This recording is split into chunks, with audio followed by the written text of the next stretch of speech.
Alam mo ba na maraming kabataan at kababaihan dito sa Pilipinas ang inaabuso? Oo, 1 in every 4 or 26% ever married. Women aged 15 to 49 ang nakakaranas ng physical, sexual, or emotional violence ng kanilang mga kinakasama. At minsan dahil sa pang-aabuso na ito, maraming namamatay, bata man o matanda na babae. Mas pinipiling lang kitilin na lamang ang kanilang mga buhay. Pero huwag kang mag-alala, may pag-asa pa. We can still be a violence-free. Paano? Alamin ng karapatan mo.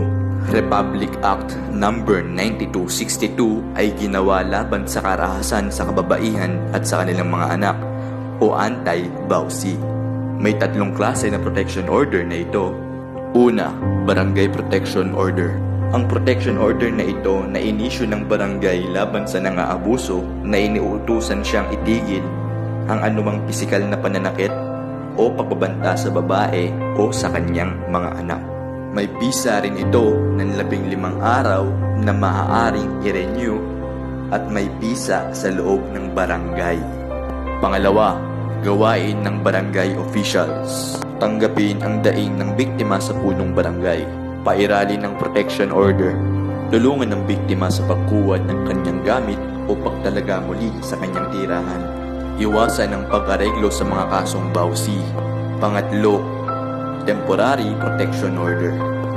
Ang protection order na ito nakaagad namang inisyu ng korte matapos ang paghingi nito.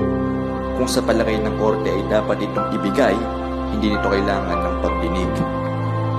May buhay na 13 araw. Pang-apat, permanent protection order. Ang protection order na inisyu ng korte matapos ang pagdinig nito. Ito rin ay may buhay hanggat di binabawi ng korte at may bisa saan man sa Pilipinas. At ito ang mga ilang halimbawa na pang-aabuso ng mga kalalakihan sa kanilang mga asawa at mga anak.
Sa pamamagitan rin ng Republic Act No. 9262, magkakaroon ng boses ang bawat kababaihan at ang kanilang mga anak upang ipaglaban ang hustisya na para sa kanila. We can be a violence-free, and this is the future we want.